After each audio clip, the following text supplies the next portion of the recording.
All right, I am here with Frank. He's from the great TV show that airs in Boston on BNN called Weymouth After Dark. We had an interview about a month ago. Frank, how are you doing? Hey Joe, how are you doing? Has it really been almost a month since we did that interview? It's been about 3 weeks, 4 weeks, yeah, something like that. Oh wow. Yeah. Yeah, I'm doing pretty good. How are you doing tonight, Joe? We were doing good. Actually, we're waiting for ECW to start, and we're just sitting here. I've actually got the equipment for record. See, at my house, I don't have the actual equipment. I just have just a normal computer. Over at my friend's house, he's got all the fancy stuff, you know. So it's yeah. No, actually, isn't I got the link that you sent me about your new CD. Doesn't it have ECW in the title somewhere? That's right. Yeah. Hey, so let's have a plug for it, I guess, on your own show. That's right. Hey, did you watch the commercial for the Door Summation show, right? I didn't know. Did you send me that link? If you did, it wouldn't open on my computer, or I haven't seen it yet, but I want to. All right, it's on doorsummation.com right now. It's under headlines. If you're at your house, I don't know where you're at, but. Well, actually, just like last time when we did the interview, I'm actually in my car right now, so. All right. I'll definitely be checking it out. Next time I get a chance. All right. Later tonight or tomorrow. All right. Keeping the tradition alive while you're in your car. That's great. You said we had a series of emails going on. You said you're on the interstate and you're listening to the CD I sent you, right? Oh, definitely. Yeah. I was on 93. Mm-hmm. Listened to the CD. I played it for a few different groups of people that I know. I played it for Jessica and Nicole. Not that you know who these people are. And they're not really wrestling fans, so they kind of got it, but they didn't really, they don't know who Mark Bischoff is. They don't really understand it. Uh-huh. But they still thought it was pretty funny. All and right. I played it for, my friend Jay and Joe, of course, from Weymouth After Dark, who might be on here later on in a few minutes so I can get him to come down. Those two guys are wrestling fans and, know who Scott Hall is, and they're busting up. I mean, the CD's pretty short. It was only 9 tracks, and none of them are as long as some of the ones on mine, so we were definitely dying for more when it was over. All right. And let's just put it this way: there was a lot of repeating the catchphrase. If you don't like it, you can meet us down there. Down where you at? Down there. Yeah. That sort of thing was being said a lot. After we spun the CD, because we were kind of we keyed up from it. Like I said, it makes sitting in traffic a lot more enjoyable. Yeah. Don't worry. I'll be sending a new CD in a few days. The CD called "Ruin Your Mind" comes out today. Today, by the way. I'll be sending out today. Same day as WrestleMania 23 comes out in DVD. Ruin Your Mind. Watch ECW every Tuesday. Comes out today.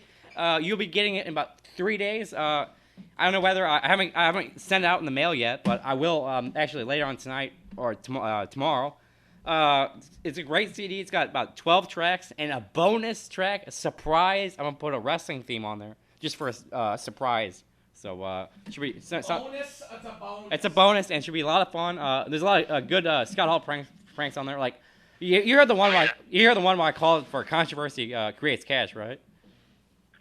It's on YouTube. I've heard the one where he calls the bookstore about that. Yeah. It's not on the CD, but I called. He calls about the book Controversy Creates Cash. That's on YouTube. Yeah, and also I followed that up just recently and called the bookstore again, and the same lady that we did that prank phone call with picked up again, and hilarity ensues because she remembers Scott Hall. Yeah. So that's. I remember you asked her on the first one. You say, "Look at the cover.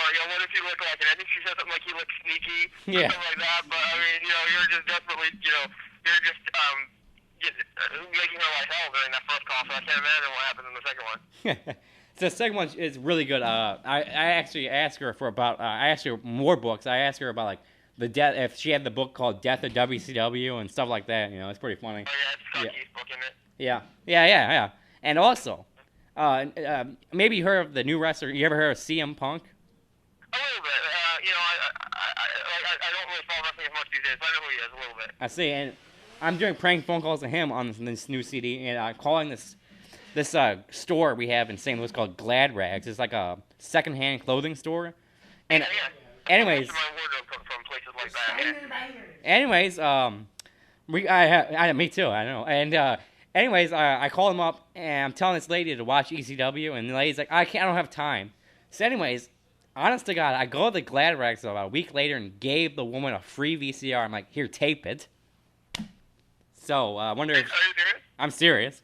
So, anyways, I'm gonna call her up again later on tonight, and I finish the prank phone call to add that to the CD. So like, oh my God, you gonna watch ECW tonight? And the lady's like, yeah, I'm gonna watch it. So should be pretty interesting. Now, Frank, tell us a little bit more about.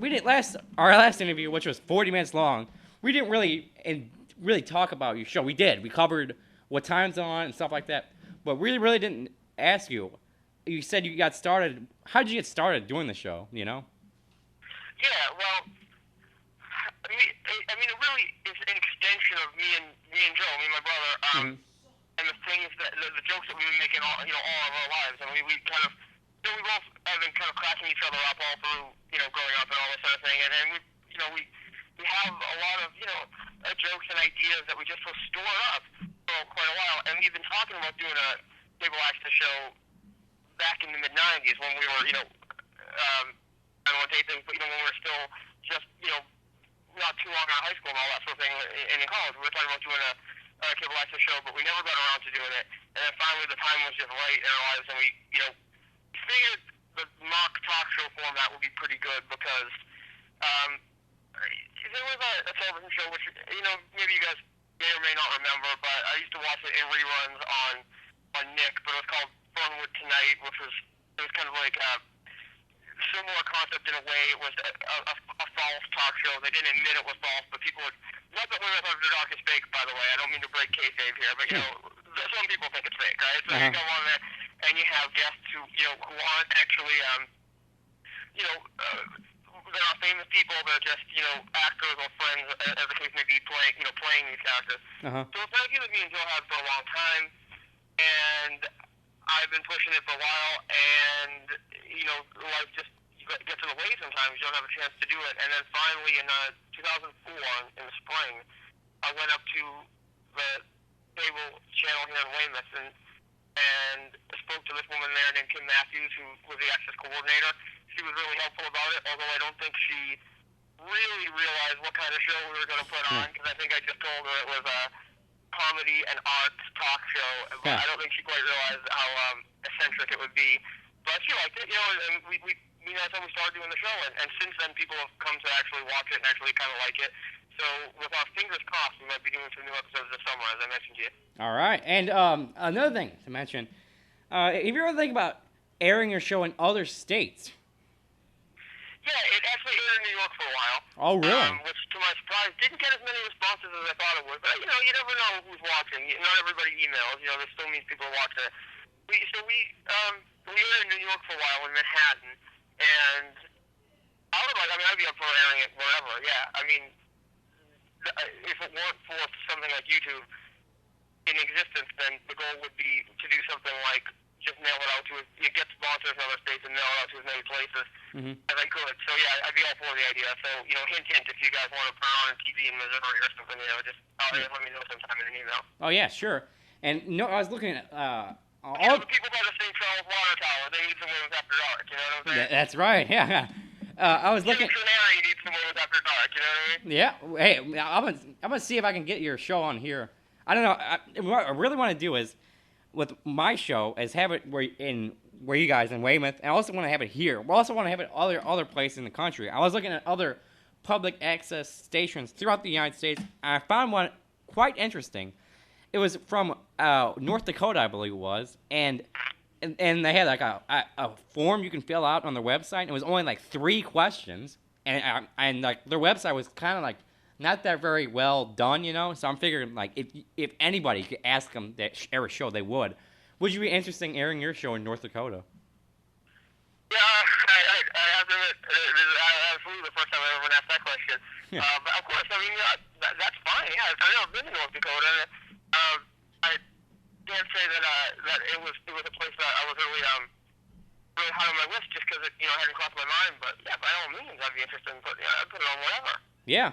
I'll send you a link one of these. Actually, relating everything back to wrestling, wasn't the undefeated Native American Tatanka from North Dakota? Or was it North Carolina? I'm not sure. I think it was North Carolina, actually. I think it was. Okay, yeah. That's all right. It's all right. Completely. Woo! Yeah. Anyways, I'll send you a link of the North Dakota website. I'm pretty. Can I interrupt you for a second, Joe? I want to ask you a little trivia question. Sure. All right. Go ahead. Who ended Tatanka's undefeated streak?